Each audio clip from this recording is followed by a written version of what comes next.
It is Tuesday, October 6, 2020. I am here with none other than Dr. E. Michael Jones. For my audience, you will need very little introduction, Dr. Jones, but I'll go ahead and give one anyway. You're the author of The Slaughter of Cities, Jewish Revolutionary Spirit, Libido, Dominandi, Sexual Liberation as Political Control, and most recently, Logos Rising, which is a very important and influential book I highly recommend. You're also the editor of Culture Wars magazine. Dr. Jones, there is no question that we are living in troubled times, that we are indeed in the middle of a culture war. Right. Whether we know it or not, a spiritual war between the forces of good and those of evil. We all have free will endowed, given to us by our Creator, both as individuals and a collective, to choose Logos. For those who haven't read your most recent book, can you tell us why the concept of Logos is important for us all to understand the cultural rot that we see in front of us today? Because Logos is the essence of what we are. Logos is the Greek word for reason. It's the Greek word for rationality. It's the Greek word for speech. It's the Greek word for order, the order of the universe. And we are by nature rational creatures. We are the only creature in the universe that speaks, that has speech, that can actually talk about things, that can formulate conversations about abstract ideas and change our behavior because of that abstract idea. We are also creatures who choose the good. Animals do not choose the good. They act according to instinct, and the instincts choose the good for the animal. So when a tiger sees your neck, he doesn't choose to bite it. The instinct kicks in, he bites your neck and kills you and eats you.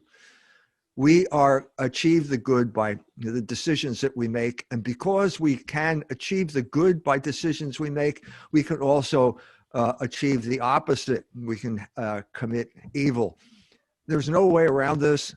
God could not have created a being that was free who could not choose evil. It's just part of the human condition. So the point of a successful life is, first of all, knowing the truth, knowing what is true by exercising reason, in other words, through Logos, the Logos of pure reason, understanding the truth, and then acting on what we know. The Logos of practical reason, whereby we achieve the good. If you put those two things together, you will have a successful life. Now, we live in a world where people choose the evil and have been very successful in structuring a culture that will be based on choosing evil, even though they won't put it that way. What they know about the ability to choose is conditioned by the fact that we all have passions. And the passion is like the energy, but the driver is reason. What these people, and this is, I'm really giving the summary of Libido, Dominandi, Sexual Liberation and Political Control of that book, is that at a certain point in human history, what people knew about the relationship between reason and passion, the three-part soul, Logos, reason, ethos, will, pathos, passion, where reason controls passion through the will, the way a rider controls a horse through the bridle, where they realized they could turn that upside down. And the man who, and this insight was then politicized, it was weaponized by people like Adam Weishaupt, who was the head of the Illuminati, that conspiracy at the end of the 18th century, and also by people like the Marquis de Sade, who was the first man, I think, to really talk explicitly about the political mobilization of human passion as a form of control. He talked about it in light of the Vendée, which was a counter-revolution. He suggested that they exhibit women naked in the theaters so that their passion would be aroused so that they would fight the revolution. But that has been institutionalized for this period of over 200 years now. And what we're seeing now is a revolution in the United States of America. There's no question about it. I think it's a color revolution of the kind that George Soros funded in all of the former Soviet republics and also in Iran in 2009. What do I mean by that? The best example would be Iran 2009. At that point, there was an election. Ahmadinejad was running for re-election. The elites did not like Ahmadinejad. They thought there was no way he could be elected. He was in many ways the Donald Trump of Iran at that point. And then when he did get elected, because he had popular support, because he had given dowry money to poor women in Tehran when he was mayor of that city, the elites simply rejected the election. Thousands of people, millions of people went out on the streets demonstrating, and this and further called the election into question. And then at a certain point, this is also a crucial part of color revolutions. Someone starts shooting people. Now, who it is, it's always hard to tell. But in Iran, the mob was at the Basiji, the headquarters of the Revolutionary Guard. A woman gets shot, and they immediately blame it on Ahmadinejad. Same thing was going on in Syria. Same playbook. Assad is shooting his own people. Exactly the same playbook in the Ukraine, thanks to Victoria Nuland, where the fascist group that was trying to overthrow the government opened fire on the crowd and then tried to blame it on the government. I'm predicting that something like this will happen in November, because every indication is that it's already underway. We have two groups that are being funded. First of all, as revolutionaries, one is Black Lives Matter. George Soros gave them $33 million at the time of Ferguson, which was about 5 years ago. There was an insurrection in Ferguson, and the insurrection is always justified as some type of reaction to racial injustice. That's always the justification, because we're America and we have this racial consciousness as part of our identity. The other group is Black Lives Matter, which is a Jewish organization that goes all the way back to the time of the Nazi era, when they were fighting the communists on the streets of Berlin. That's what's going to happen. What we favor is Logos. The revolutionary is the force of anti-Logos in human history. I wrote the book, The Jewish Revolutionary Spirit, as some type of showing, I think pretty conclusively, that the Jews have embodied this spirit of anti-Logos ever since the crucifixion of Jesus Christ. When Annas and Caiaphas asked him to come down from the cross and set up the worldly kingdom that they all wanted, and then they would accept him as the Messiah. He didn't, and the Jews became revolutionaries. They chose Barabbas, and they've been revolutionaries ever since. So that's the constellation. That's what's going on right now. But there is a way of dealing with this, and what we did was in St. Louis. We had what precedes the revolution is a wave of iconoclasm, during which the revolutionaries tear down statues as their way of asserting hegemony over this nation's cities. And so, Robert E. Lee went down. Well, he was, Confederate soldier. He was a white guy. He was a racist. And then the revolutionaries come to St. Louis and they want to tear down the statue of St. Louis. Well, he's not a white guy. He lived in France. He was king of France in the 13th century. He didn't own slaves, didn't fight in the Confederacy for the Confederacy in the Civil War. What's the problem here? Well, it was supposed to be a black-white conflict. That was what it was proposed as. It was really a Catholic-Jewish conflict. And because I don't want to take credit here, but I think I have to take some credit, because I identified this as not being a black-white, but as a Catholic-Jewish conflict, that statue is still standing. So it's an instructive element in the culture wars.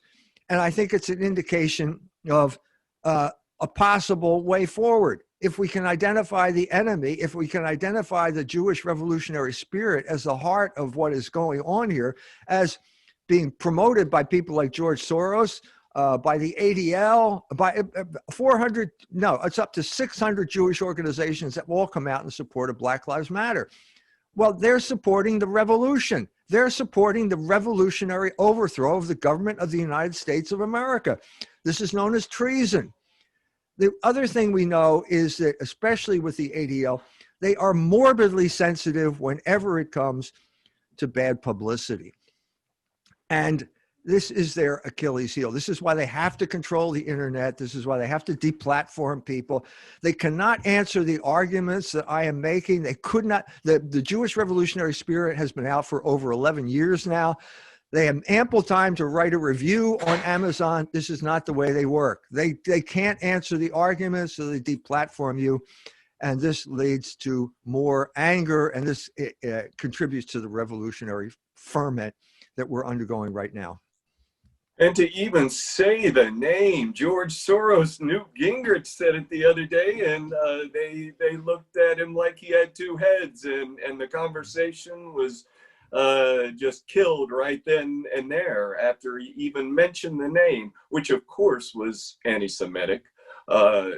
George, Newt, someone as influential, former Speaker of the House, a stalwart of the Republican Party, and to see his face, the look on his face when he was told that he could not mention the name George Soros, all he was trying to do was explain that George Soros has appointed district attorneys all across this country, and one of them is in St. Louis.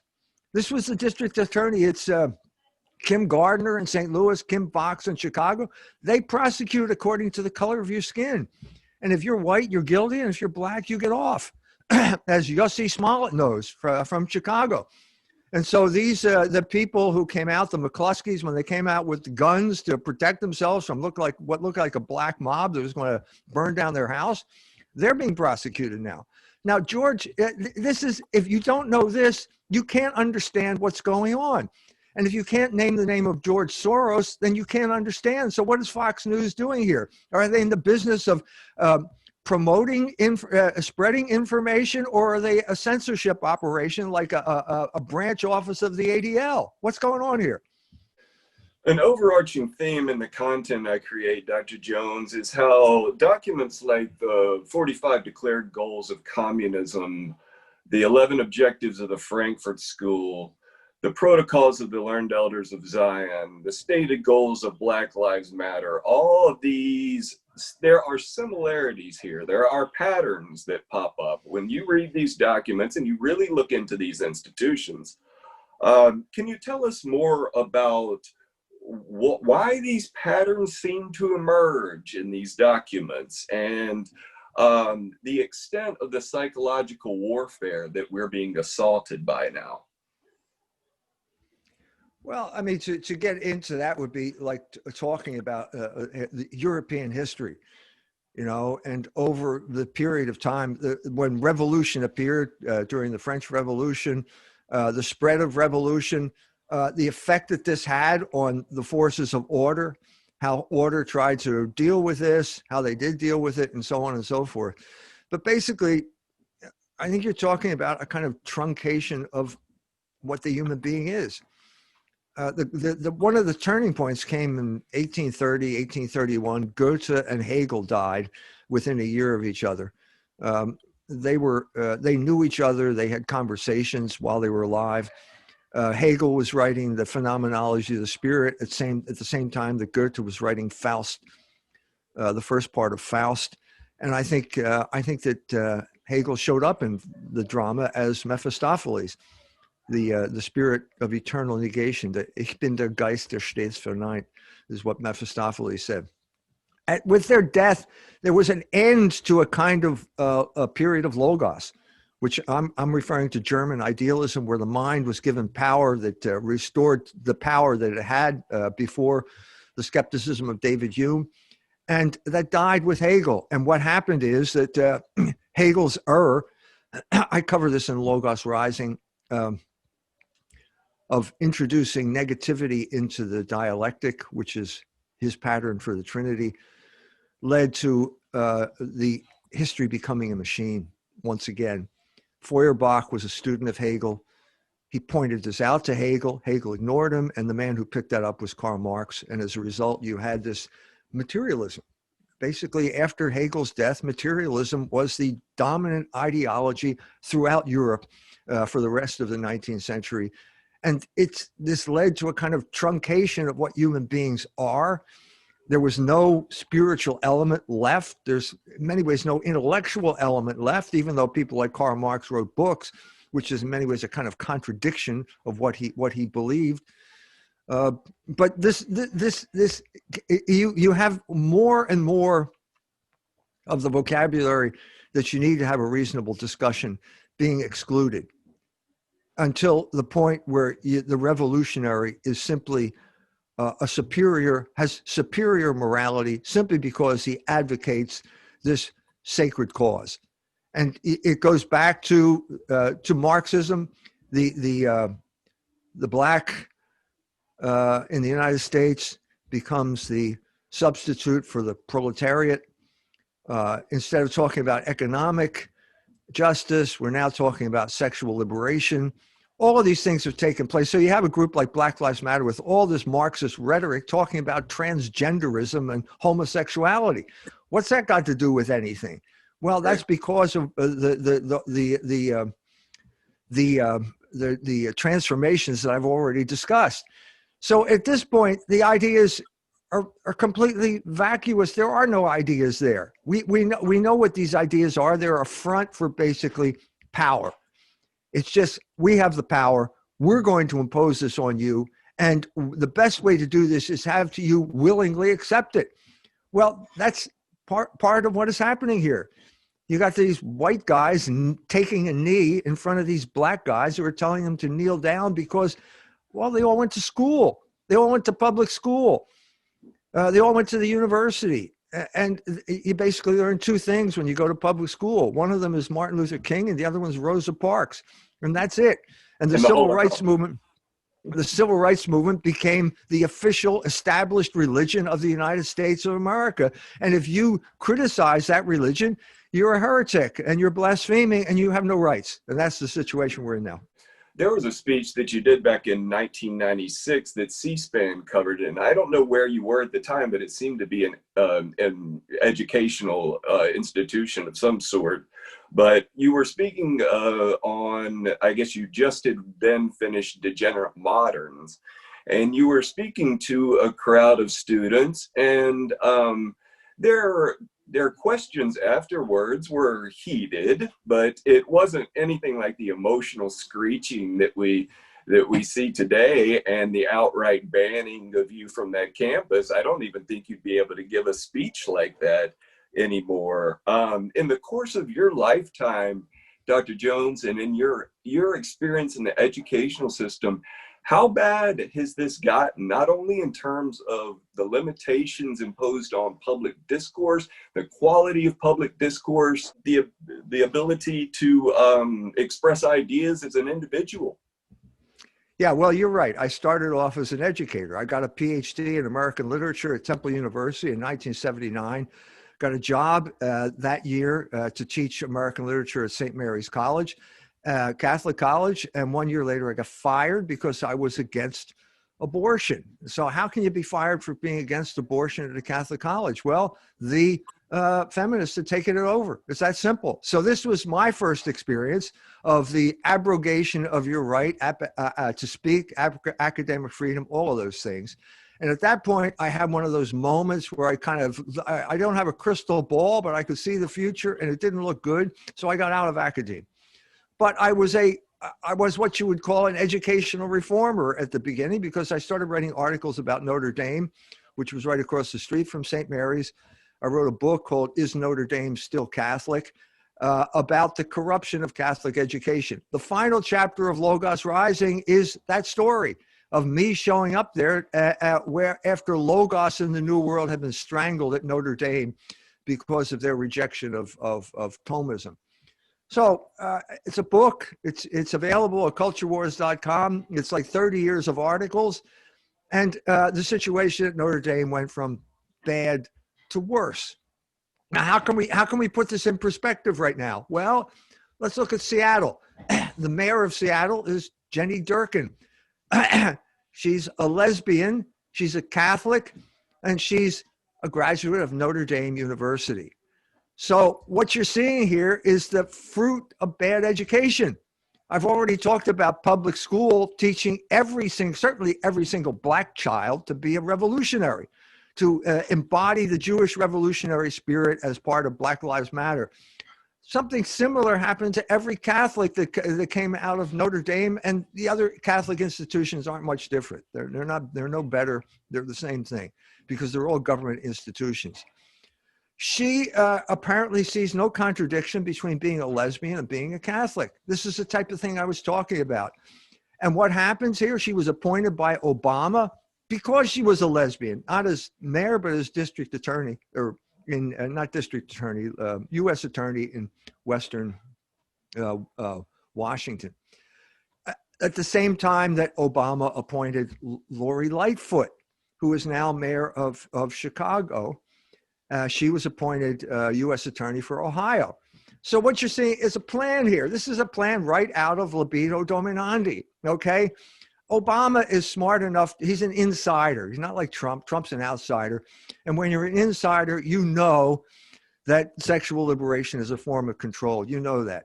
And so you appoint these lesbians because they're docile and because they do what they're told, and they're grateful to you as their benefactor. They're grateful to the government because the government gives them a license to be lesbians and feel good about it.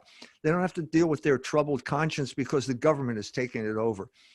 Those people now are incapable of protecting order in cities like Portland and Chicago.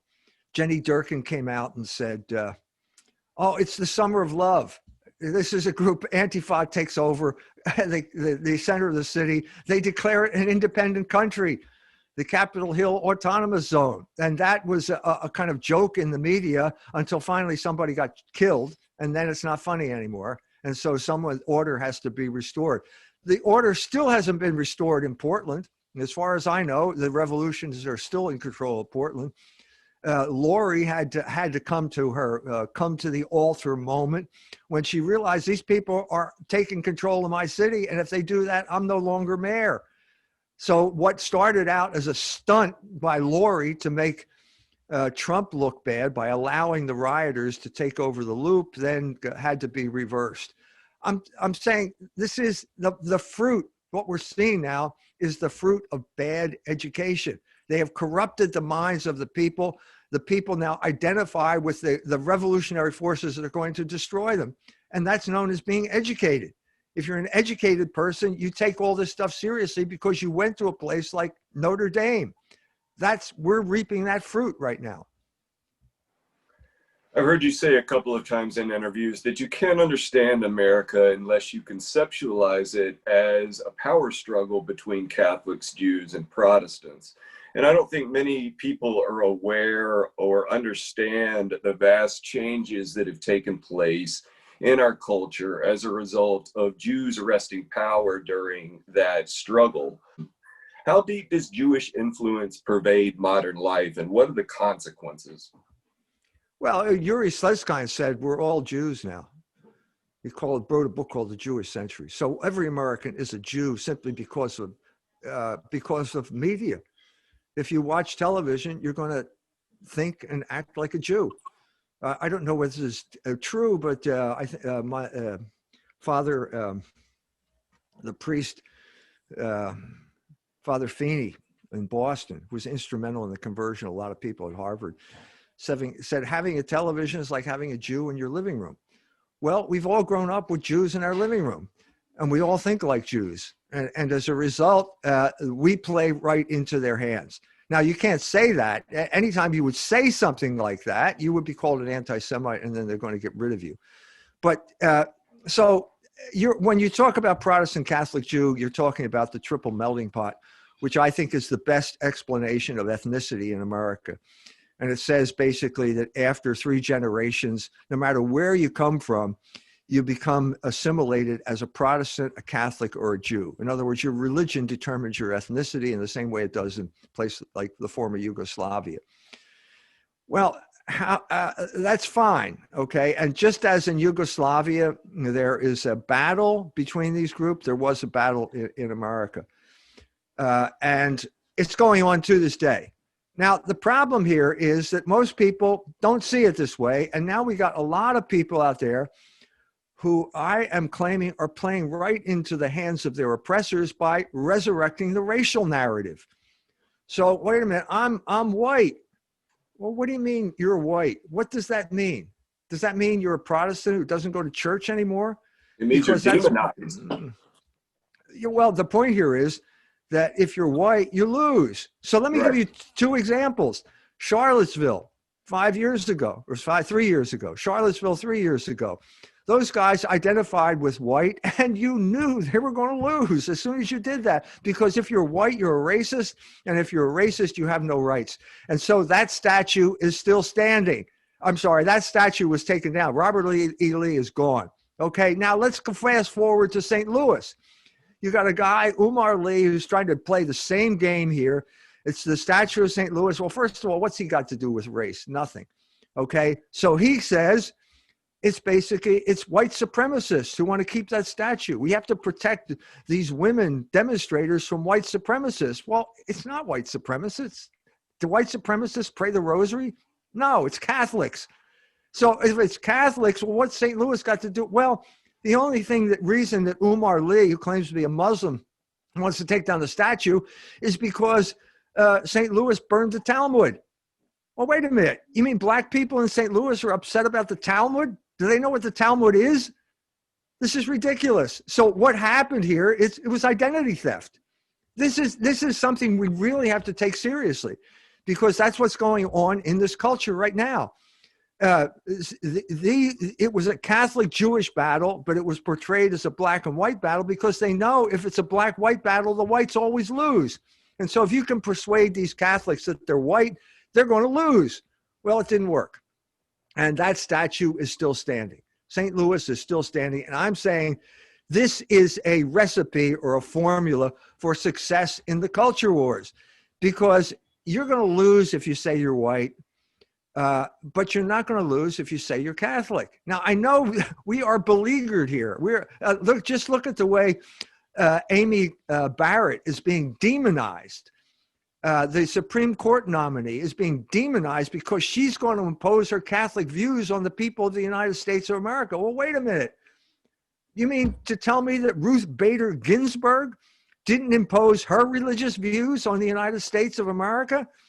What about sodomy?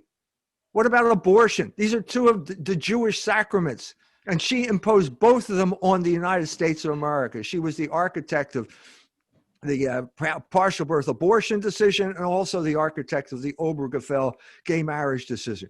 We have here a colossal double standard where if a Jew does it, it's just jurisprudence. If a Catholic does it, it's religious bigotry. Same thing, okay? We have to work against this, because in this country, it's the only way you're going to survive, because Catholics, Protestants, and Jews have religious rights that no other group is going to be able to take away from them. I was at, before St. Louis, I was at the Arba'een March in Dearborn, one of the largest Muslim populations in this country. Thousands of Muslims, Shia Muslims, mourning the death of Hussein. A long, complicated story, but they're marching there. And guess what? Where's Antifa? Well, they're nowhere to be seen, because they're not going to touch this with a 10-foot pole. Okay? Because first of all, you would be infringing on the religious rights of a Muslim. And this protection of religious rights goes deep in America. And secondly, those guys would have beaten the shit out of Antifa if they had tried anything. So they're not going to see these wimpy guys who live in their mother's basement, who are the big, courageous revolutionaries, are not going to try anything like that. That is the type of solidarity the Catholics need to show. We have to go back to the example of Dagger John Hughes during the nativist riots in New York City, when Dagger John stood there with Irish cops and defended St. Patrick's Cathedral. We have to have that type of religious solidarity, because no one's going to be able to question it. No one's going to be able to overturn it. The Catholics have to overturn it themselves, when they're good at doing that. But it's not like, it's the exact opposite of this black-white thing, where as soon as you're white, you lose. You write in Logos Rising that Wilhelm Reich coined the term sexual revolution to describe the merger between Freud and Marx.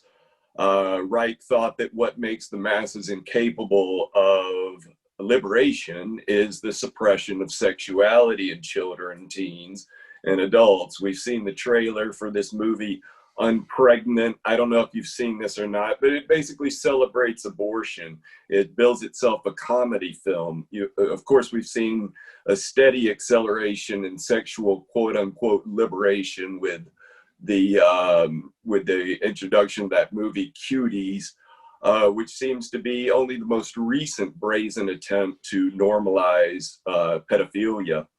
And this is all done through incrementalism.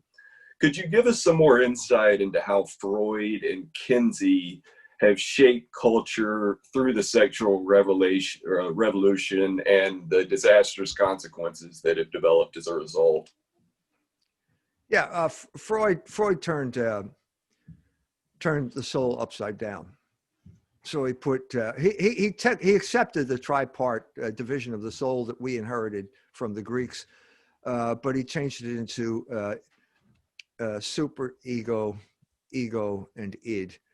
And id was the passions, and id now was basically in control. That's a revolution. It turned upside down. He was a Jewish revolutionary.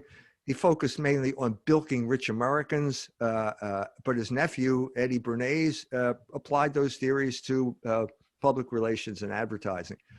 And as a result, had a huge influence on undermining the morals of the American people. No question about it. He had a crucial effect. I interviewed a Catholic priest for the book, John Cardinal Crowell and the Cultural Revolution. And he said the church needs to catch up with Sigmund Freud. That means that this priest didn't know what he was talking about, didn't understand what Freud was really about, but he had internalized the commands of his oppressors. Okay? That's what happened there. Okay? What was the other instance that you made? Oh, Kinsey. Yeah, Kinsey. Kinsey is important too, because there's a whole chapter on Werner Heisenberg in the Logos book. Werner Heisenberg was the cutting edge of explicating ultimate reality during the beginning of the 20th century, because all of the philosophers were physicists at that point. It was a throwback to the physiologoi, to the beginning of philosophy, when you had people like Thales. They were all basically physicists. And they all thought that there was some type of physical thing at the basis of ultimate reality. They called it an atom, which meant something that you couldn't split. And then it was resurrected after it failed in Greece because they simply didn't have the instruments to examine it further. It was resurrected in that period I talked to you about. After Hegel's death in 1931, materialism becomes the regnant ideology of Europe. And if it's materialism, you're talking about matter. And if it's matter, you're talking about little balls bumping into each other. And that's the ultimate reality. And that's where Heisenberg came in, because he exploded the whole idea. Basically, he understood that, well, you can split it. You can split the atom, and you get smaller and smaller particles, and then finally it'll be released as energy, and that'll be known as the atomic bomb. So, but what happened is you lost the foundation of materialism.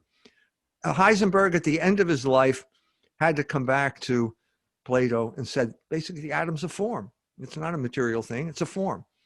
Just as your soul is the form of your body, and your soul is not matter. The matter in your body gets changed every 7 years. So the matter that you had when you were born is completely gone, but the soul, the organizing principle, is still there. Okay, so this is Germany after World War II. They're a conquered people, and the United States is not going to let them get off the hook. Now, when I say the United States, I'm really talking about Jews here, because Jews had this ferocious thirst for vengeance against the German people. And so the first example was Morgenthau, President Roosevelt's Secretary of State, and he was going to basically practice genocide. It was called the Morgenthau Plan, and he was going to starve the Germans to death. The adults in the room, namely George Marshall, realized this is not going to work. We need these people as a bulwark against communism. And so the Marshall Plan succeeded the Morgenthau Plan, but the Marshall Plan had some hidden clauses that were basically meant that, yeah, we'll give the Germans money, but we're going to engage in the most ruthless form of social engineering ever in the history of the world. And it was Jews who ran this operation. A Jew by the name of David Mordecai Levy was in charge of handing out licenses for every single book, play, movie, or magazine that ever got published in Germany. And that's how the social engineering began, because those magazines all started to undermine the moral law by promoting sexual liberation. And the key figure in this regard was Alfred Kinsey, the entomologist from Indiana University in Bloomington, the guy who started off being an expert on gall wasps, who ended up being an expert on human sexuality, or that's the way it was portrayed by Time magazine, but he was really a homosexual who was obsessed with homosexual activity, didn't really want to write a volume on women, but figured he had to maintain his cover. And that man became the crucial figure in Germany, because the illustrated magazines that had all been authorized by Mr. Levy all started talking about Kinsey. And the church had its own Legion of Decency. It was the Volkswartbund. And they were talking about Schmutz und Schund, which is archaic words like filth and smut. And here the magazines are talking about science. And Kinsey is a scientist. And he understands sexuality in the way that the church doesn't. And so the result was a catastrophe for Germany. Its effects can be felt to this day. I arrived in Germany at the high noon of that sexual and social engineering campaign. 1973, I arrived and I'm teaching girls. It was boys and girls in the gymnasium I taught. And then the movies theaters are full of this film called Schulmädchenreport. Well, guess what? Report is not a German word. The German word is Bericht, and it got replaced because of Kinsey and the Kinsey report. So Schulmädchenreport is basically softcore porn to corrupt the morals of these girls. That's what it was. And if the old guys can get off by watching naked girls running around, so much the better. But it was aimed at that generation of girls. And I have to say, in spite of all of my good feelings toward the Germans, I think the engineers succeeded. And I think that they were corrupted. And the infallible sign of moral corruption, sexual moral corruption, is subservience to the Jews. And that's the situation in Germany right now. They run that country. They rule that country with an iron rod. In The Slaughter Cities, Urban Renewal is Ethnic Cleansing, you argue that the renewal of urban environments was not just another government mistake. I mean, this was a premeditated assault on American community and social cohesion. Of course, most of what we read on this topic focuses on how it affects the Black community and how it affected the Black community back then, but there's a lot more to it than that. Can you tell us a little bit more about how the urban renewal movement and the Eisenhower interstate system, all that affected American social cohesion and community? Yes. In order to understand it, you have to go back to the triple melting pot. And so the whole urban renewal drama takes place within that framework of Protestant, Catholic, and Jew. You can't understand it unless you understand that as the fundamental dynamic of American social life and ethnic conflict. So the standard interpretation was just given by Michelle Obama. She said, we were on the south side of Chicago and y'all, meaning white folk, y'all white folk didn't want to talk to us. Well, wait a minute, honey. It wasn't that, you got it backwards. Y'all drove us out of your neighborhood. Y'all, meaning the Black folk that were being brought up by the train load from Mississippi into cities like Chicago, were sent down to the ethnic parishes, the Catholic parishes and ethnic neighborhoods on the south side of Chicago to engage in ethnic cleansing. That's what they did. There's a monument to this. in Chicago now, the black guy getting off the train with his cardboard suitcase with a rope tied around it. He was an ethnic cleanser, but we'll never talk about that because y'all control the narrative when it comes to this. This was a Protestant Jewish alliance against Catholic ethnics. It's that simple. That's what it was. You can read Slaughter of Cities for the footnotes and the proof and all of the documentation that I got from going to archival sources like, University of Chicago, where I got the material on Louis Wirth. Louis Wirth was a sociologist, University of Chicago, hated the Catholic Church, a Jew, married a Protestant, and so he was a kind of natural member of the Protestant Jewish alliance against the Catholics. And he was the architect of ethnic cleansing in Chicago. He was working for OWI, so he's part of the psychological warfare establishment, the Office of War Information. He was sent to Detroit in 1942, where they had the biggest riot in American history. And he wrote a paper on it saying that there are certain people who are suspect according to their origin. Now, this is the middle of World War II. It turns out that all the groups, Germans, the common denominator is Catholics. Catholics are suspect because of their origins. And so who was his idol? Well, it was Stalin. He was a communist, and he really admired Stalin's policy of ethnic cleansing. Stalin was in charge of ethnic affairs in the Soviet Union, and beginning in World War II, he sent one group after another off into exile, sticking them among groups that they had nothing in common with. My daughter-in-law's grandmother was Volga Deutsch by heritage, lived in the Soviet Union, and she ended up in Siberia. Well, that's not the Volga, and it's not German, and she was there because of Stalin's policy of ethnic cleansing, mixing people up. Louis Wirth imitated that and imposed it on the United States of America, and wrecked every big city in the North and the East as a result of it. Largely, if you can look, it was a combination of highways and basically urban renewal, tearing down buildings. And you go to a place like Cincinnati, you stand on the steps of the Immaculata Church, which was built by German Catholics. You look down and there's this spaghetti of highways, all converging, crossing the river into Kentucky. 8 Catholic parishes were destroyed in order to create that dead space under those highways. That's the story. That's the real story of what happened. And as in Germany, I don't think the Catholics have ever recovered, because they lost their cohesion, their ethnic continuity was disrupted. They moved to the suburbs. And why do you move to the suburbs? Well, because now you're white.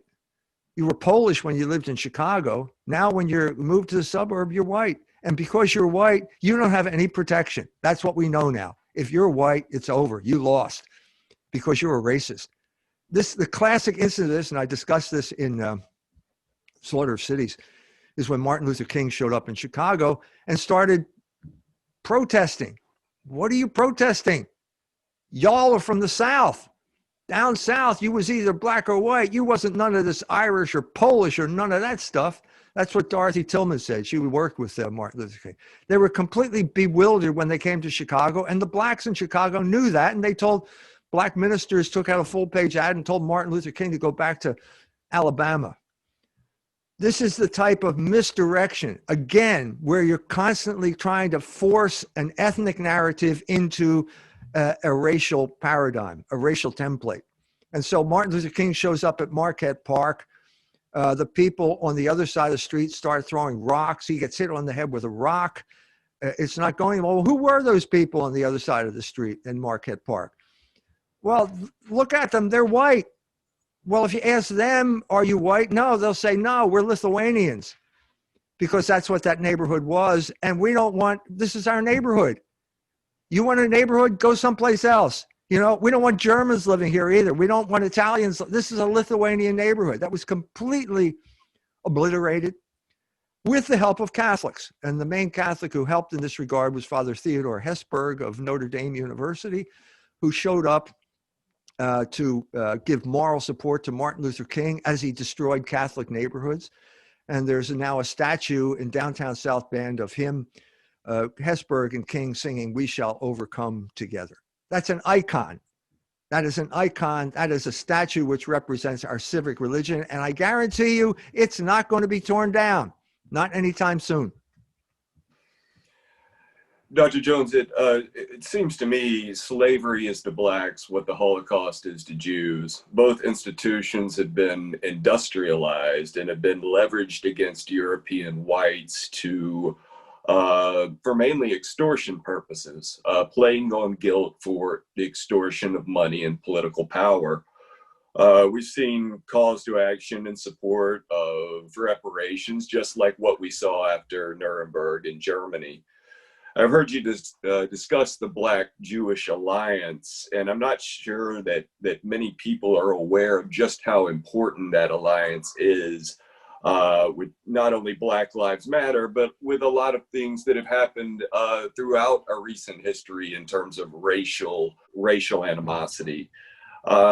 You talk about Marcus Garvey meeting with the KKK, with George Lincoln Rockwell, with meeting with Malcolm X. A lot of interesting stuff there that I don't think people are aware of. Can you tell us more about that Black-Jewish alliance?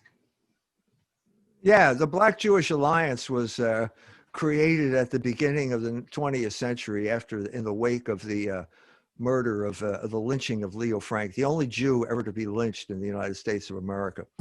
A long story, he was convicted of sexually molesting and murdering a 13-year-old girl in his pencil factory by the name of Mary Fagan. And that conviction was upheld by every court in Alabama, and I'm sorry, in Georgia. I always confuse those two states. And also by the Supreme Court. And then on the last day of office, the governor of the state commuted the sentence and hightailed it to New York City, where a certain group of people had a lot of power. And the natives of Georgia were so outraged that they lynched Leo Frank. At this point, the ADL kicked in, and that was created. The B'nai B'rith created the ADL, the Anti-Defamation League. And for the next 70 years, the Jews tried to foment race war. That was the point of the Black-Jewish Alliance.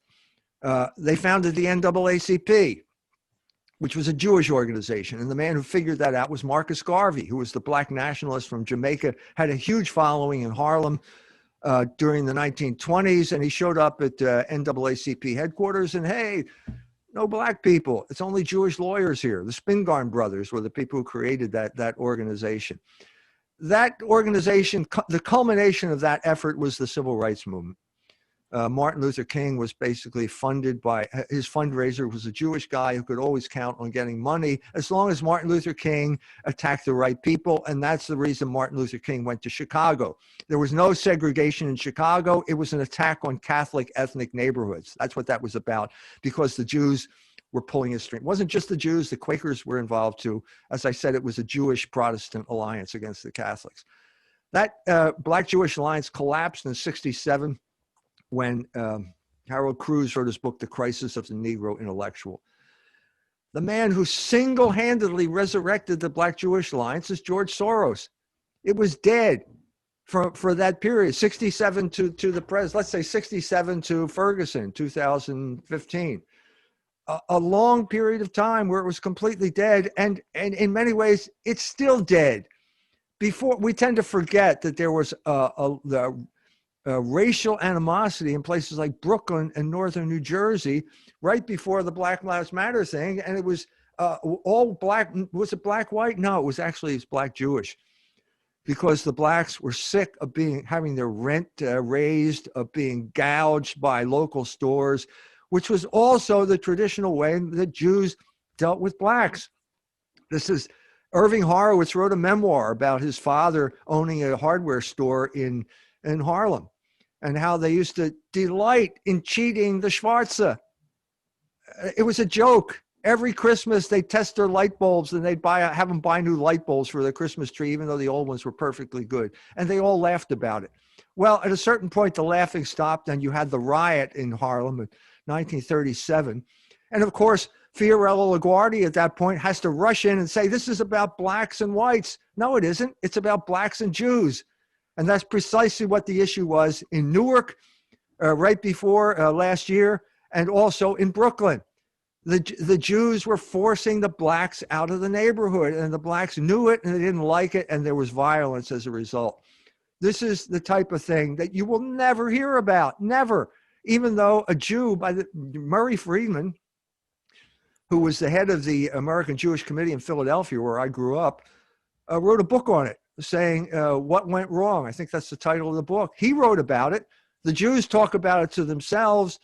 I know about it. I'm talking to you about it. But go to public school, you will never hear about any of this type of stuff because it's being deliberately withheld from you. Dr. Jones, your video, God Has a Plan for Your Life, I've shared with many people, and it is something that is really touching. And my story is, I'll tell you a little bit about my story. It's similar to that of Rush V, who I know you've talked to on a number of occasions, although unlike Rush, not only enslaved by sexual immorality, but by drugs and alcohol. I got swept up in the nihilism of the late 90s and the early 2000s,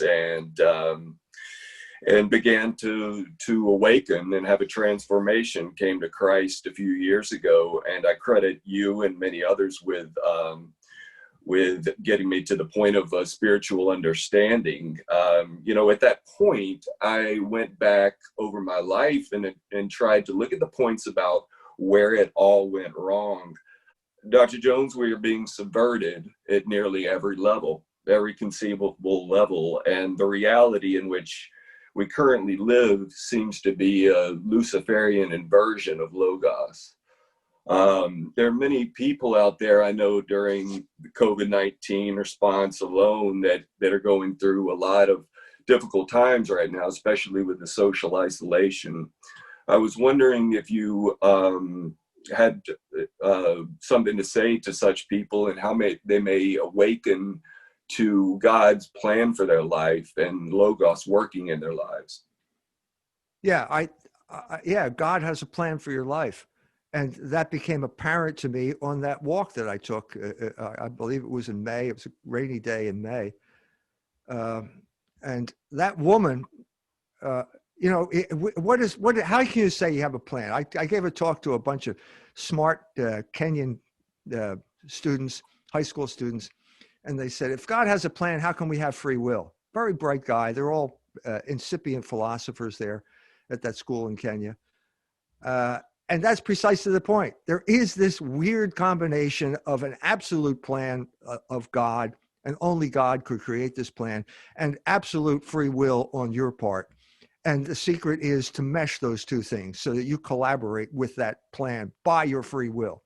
So there is a COVID issue here too, because I think this lady just went crazy because she was not used to being shut up in a room with her family.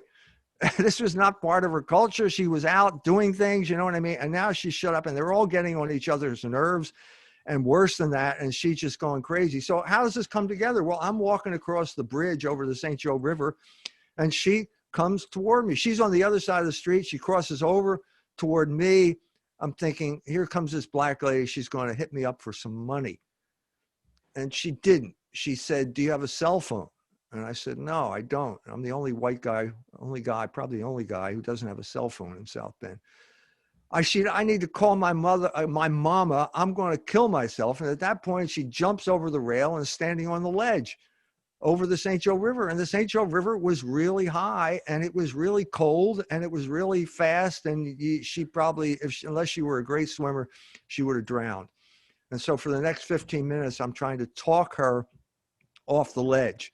Now, back to that original point. If I had left my house 15 minutes earlier or 15 minutes later, I never would have met this woman.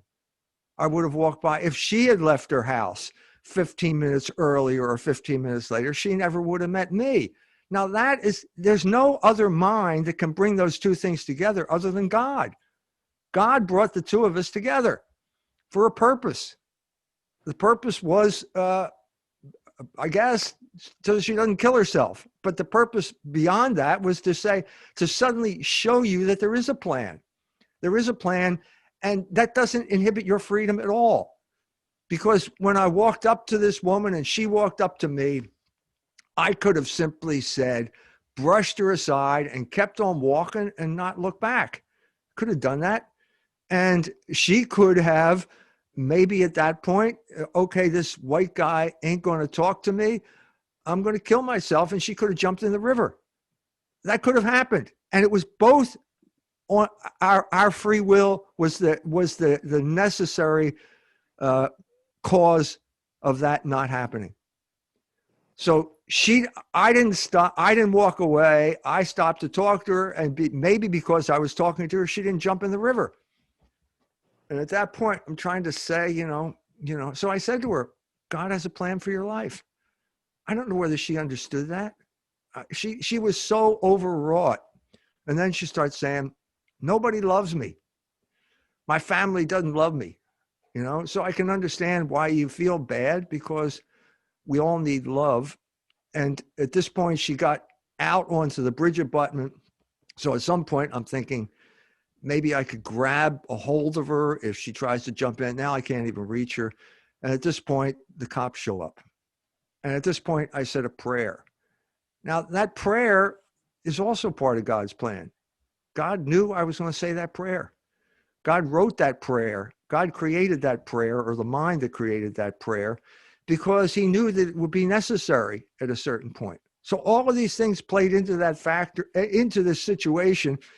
And so the cops can't get her because she's way out, on the bridge abutment.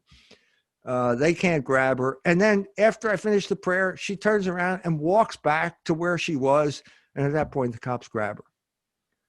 So that's the story. I mean, it's part God's plan and part your free will. And that's your free will is also part of God's plan. So there's nothing that isn't part of God's plan if you're open to it, because God's not going to force you to do anything. And if that helped her, it can help other people as well. Because what we live in now is a world which just glorifies chaos and makes you feel that you're free because there's chaos, when the exact opposite is the case. And the main justification for chaos in this world is known as Darwinism. And I deal with that at the beginning of the Logos book. And the importance of being accepting of that plan, even though you don't know why something is happening to you at that particular time. You don't know the plan, but to be accepting of that, what is happening now, and the knowledge of God's will for you and the power to carry that out. Right. Very important thing. When do you ever understand what's happening to you when it's happening to you, especially the bad things? Good point. So I got fired from my position as a professor at St. Mary's College, and it was awful.